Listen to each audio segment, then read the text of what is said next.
बिस्मिल्लाहिर्रहमानिर्रहीम। जी जनाब, हाजिर हो गए हम ऑटोमेटा एंड कंप्यूटेशन की फर्स्ट वीडियो के साथ, जिसका टाइटल है कि why study automata and computation. हम ये कोर्स क्यों स्टडी कर रहे हैं। अच्छा जनाब, तो इस कोर्स की डिटेल्स में जाने से पहले मैं आपको ये बता दूं कि हम क्या बुक यूज करेंगे, ठीक है, और कौन सी बुक यूज करनी चाहिए मेरे ख्याल से। जिसका ऑथर जो है ना, ये उलमैन है। आपको याद होगा कि जो कंपाइलर की बुक है ना, तो वो बुक भी ये उलमैन ने ही लिखी है, compilers principles techniques and tools. तो ये माना हुआ एक ऑथर है इस फील्ड का, ठीक है ना। क्योंकि देखिए, ऑटोमेटा थ्योरी का जो कोर्स है, आप सबको पता है कि ये प्री रेक्विजिट होता है, कंपाइलर के कोर्स से पहले यूनिवर्सिटीज में पढ़ाया जाता है, ठीक है। तो ये ऑथर जो है, ये हमें दोनों जगह मिलेगा। इसने ऑटोमेटा थ्योरी की बुक भी लिखी है और कंपाइलर की बुक भी लिखी है। दूसरी बात ये कि ये जो बुक है ना, इसमें बाकायदा तौर से एल्गोरिथम डिस्कस हुआ है। एल्गोरिथम, जब किसी चीज का, किसी प्रॉब्लम का डिस्कस हो जाता है, तो फिर क्या होता है, वो जो है ना, उसकी पूरी अलिफ से लेके ये तक की कहानी होती है। यानी आप उससे किसी स्टेप से आप उसके इनहराफ नहीं कर सकते। बाकी अगर कोई चीज सिर्फ एग्जाम्पल से पढ़ाई जाए, तो आप उसके बारे में तो नहीं कह सकते कि वो एग्जाम्पल से अगर थोड़ा सा भी चेंज होके कोई और एग्जाम्पल आती है, तो फिर आप कैसे सॉल्व करेंगे। जबकि एल्गोरिथम जो होता है, वो समराइजेशन होता है तमाम उस टाइप की प्रॉब्लम्स का, ठीक है ना। तो एक बात तो ये अच्छी है कि इसमें जो भी ऑटोमेटा से रिलेटेड जो भी प्रॉब्लम्स हैं, उनके एल्गोरिथम्स दिए गए और एक ही तरह की लैंग्वेज जो है ना, शुरू से आखिर तक फॉलो हुई है। तो ये बुक पर्सनली मुझे बहुत पसंद है। और आप चाहे तो इस बुक को आप बैचलर लेवल्स पे भी पढ़ा सकते हैं, और अगर आप चाहें तो इसको मास्टर्स लेवल पर भी इस बुक से इस्तेफादा कर सकते हैं। दूसरी किताब जो है ना, ये आइए कोहन की बुक है। ये भी अक्सर यूनिवर्सिटीज में पढ़ाई जाती है। लेकिन अगर आप इसको देखेंगे ना, तो इसमें आपको बहुत ही ज्यादा इलेबरेशन नजर आएगी। यानी किसी भी प्रॉब्लम को, के किसी भी स्टेप को पैराग्राफ में एक्सप्लेन किया गया है। यानी एक तरह से ये एक शरह है। अगर आप मुझसे पूछे ना, तो इस किताब की ये शरह है। शरह समझते हैं ना, जिसमें तशरीह की जाती है। तो ये किताब जो है ना, ये उसूलों की किताब है, ये जो उलमैन की बुक है, और ये उसकी एक्सप्लेनेशन है।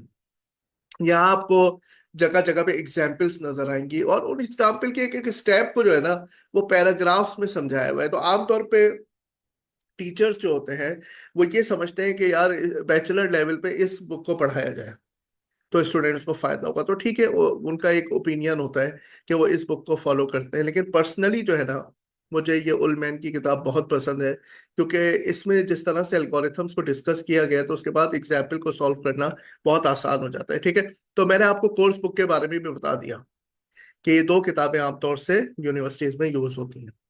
अच्छा, अब हम आ जाते हैं जो सवाल हमने उठाया था कि हम ये कोर्स क्यों पढ़ें।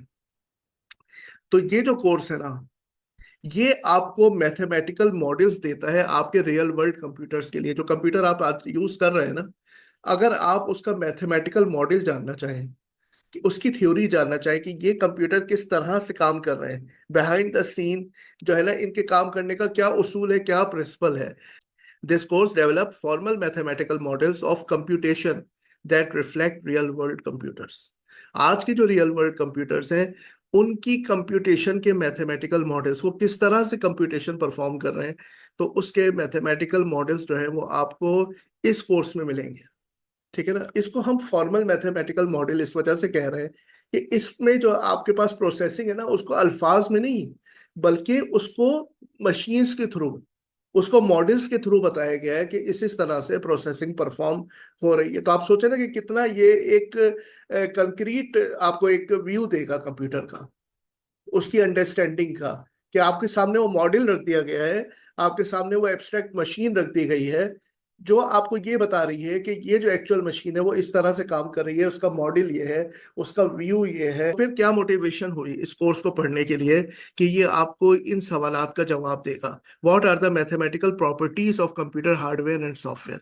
हार्डवेयर और सॉफ्टवेयर की मैथमेटिकल प्रॉपर्टीज क्या है। ये नहीं कि मैंने एक लफाजी की किताब लिख दी जिसमें पैराग्राफ है और मैं बता रहा हूँ कंप्यूटर ये काम कर सकता है, नहीं, बल्कि उसका एक मैथमेटिकल मॉडल बना सकूं, जिसमें मैं किसी प्रॉब्लम को दूं और वो मैथमेटिकली मुझे सॉल्व करके बताए कि कंप्यूटर इसको किस तरह से सॉल्व करेगा, ठीक है ना। और हमारी क्या मुराद है कंप्यूटेशन से, और क्या फर्क है कंप्यूटेशन और एल्गोरिथम में। क्या ये दोनों चीजें सेम है या डिफरेंट है, ये आने वाली स्लाइड में मैं आपको इसका जवाब दूंगा। तो कंप्यूटर्स की लिमिटेशंस क्या है? क्या कंप्यूटर हर वो काम कर सकते हैं जो हम करवाना चाहें? Can everything be computed? क्या हर तरह की प्रॉब्लम कंप्यूटर में सॉल्व हो जाएगी? जी नहीं। इस सवाल का जवाब ना में है। लेकिन ये ना किस तरह से आएगा, यही कोर्स आपको बताएगा कि किस तरह से आप जवाब हाँ में दें या जवाब ना में दें। यानी कौन सी प्रॉब्लम्स जो है वो सॉल्व हो सकती हैं, नहीं हो सकती, इसके बारे में स्टेटमेंट आप अपनी सोच की बुनियाद पे ना दें, बल्कि मैथमेटिकल मॉडल की बुनियाद पे दें कि हाँ ये चीज़ सॉल्व हो सकती है और ये चीज़ सॉल्व नहीं हो सकती। इसका मतलब है ये कोर्स आपको बताता है कि कंप्यूटर की लिमिटेशंस क्या है, उसकी हदूद क्या है, क्या चीज़ वो कर सकता है, क्या काम वो कर सकता है, क्या काम वो नहीं कर सकता। जी जनाब, तो अब हम आते हैं कि एल्गोरिथम और कंप्यूटेशन में क्या फर्क है। बहुत जबरदस्त स्लाइड है, ठीक है ना। Algorithm is an abstract description of a method to compute the output given the input. Algorithm क्या करता है, वो आपको स्टेप बाय स्टेप एक पिक्चर देता है कि किस तरह से इनपुट जो है वो आउटपुट में कन्वर्ट होगा। तो फिर कंप्यूटेशन क्या है? तो मॉडल ऑफ कंप्यूटेशन जो है, ये वो डिवाइस है, ये वो डिवाइस है जिसके ऊपर एल्गोरिथम रन होगा, ठीक है ना। यानी कि एक तो ये है कि आप कंप्यूटर पे रन करें, एक ये है कि कंप्यूटर का जो मैथमेटिकल मॉडल है उस पर आप चला के देखें कि ये एल्गोरिथम जो है ये कितना टाइम लेगा, आया ये मैथमेटिकल मॉडल में फिट हो भी पाएगा ये एल्गोरिथम या नहीं हो पाएगा। So a model of computation would then be a formal definition of an ideal device, the machine, the automaton, the programming language वगैरह, which is able to concretely perform an algorithm। तो ये model of computation हमारे पास वो machine है, ठीक है, वो automata है, वो प्रोग्रामिंग लैंग्वेज जिस पर ये एल्गोरिथम रन होगा, कि हम ये देख सके कि आया ये एल्गोरिथम रन हो सकेगा या नहीं। उसके लिए हमें इसको मॉडल ऑफ कंप्यूटेशन पे ट्राई करना पड़ेगा। जी जनाब, तो ये कोर्स जो है जहां पर एल्गोरिथम कंप्यूटेशन की बात करता है, वहीं पर ये बात करता है कि कंप्यूटेशन की लिमिट्स क्या हैं। What can a computer do at all? This study is called decidability. जो प्रॉब्लम्स कंप्यूटर सॉल्व कर सकता है, those problems are called decidable problems, और जिनको सॉल्व नहीं कर सकता वो अनडिसाइडेबल प्रॉब्लम्स कहलाती हैं। ये जो मेन उलमैन की बुक है उसके चैप्टर 9 में ये डिसाइडेबल प्रॉब्लम्स जो है डिस्कस हुई हैं। What can a computer do efficiently?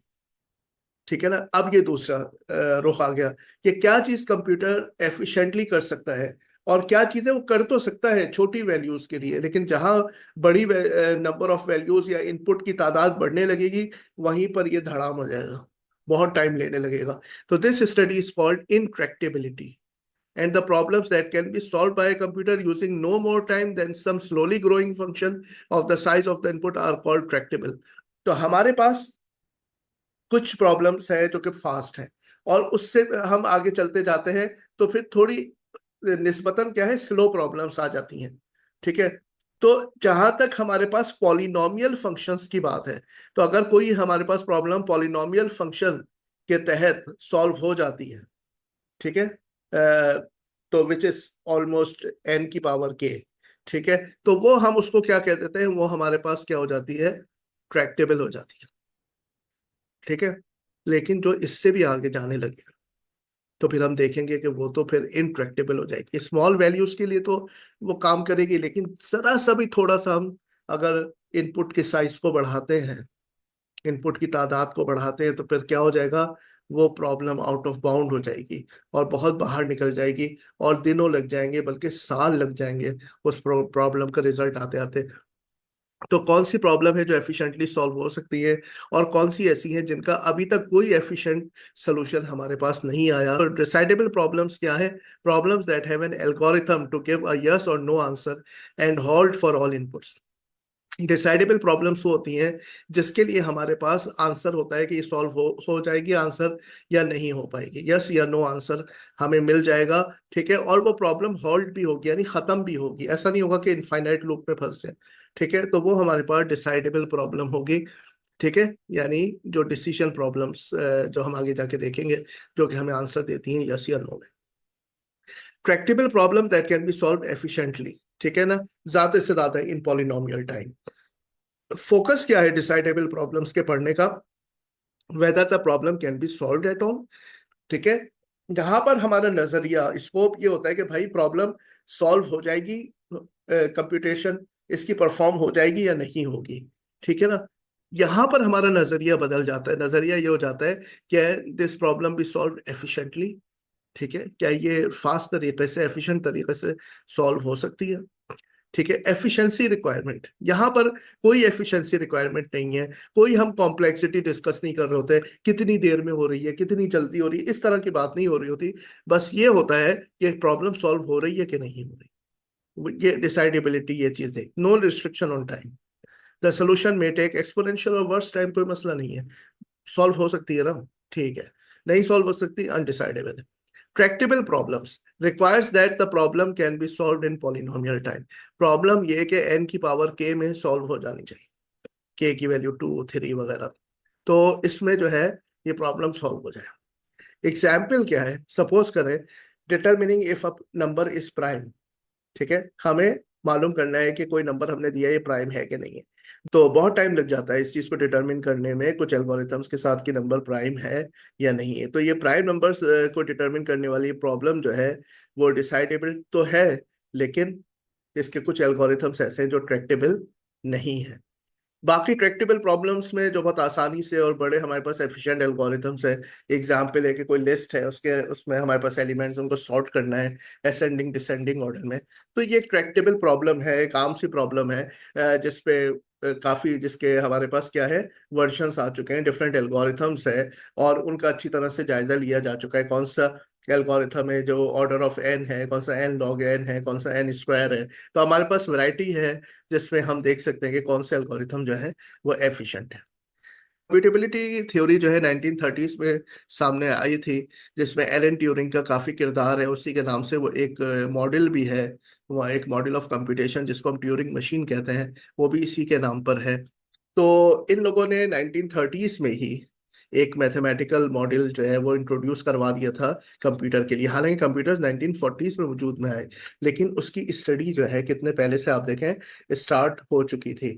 ठीक है, तो और उस वक्त ही ये उस मॉडल के तहत ये चीज देख ली गई थी कि कौन सी प्रॉब्लम्स जो हैं वो सॉल्वेबल होंगी और कौन सी अनसॉल्वेबल होंगी।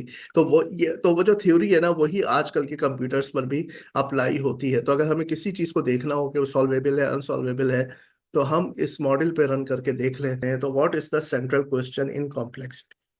ठीक है, what makes some problems computationally hard and other problems easy. क्या चीज है जो कुछ प्रॉब्लम्स को इजी बना देती है कंप्यूटेशनली, और क्यों कुछ प्रॉब्लम्स जो है वो कंप्यूटेशनली हार्ड है।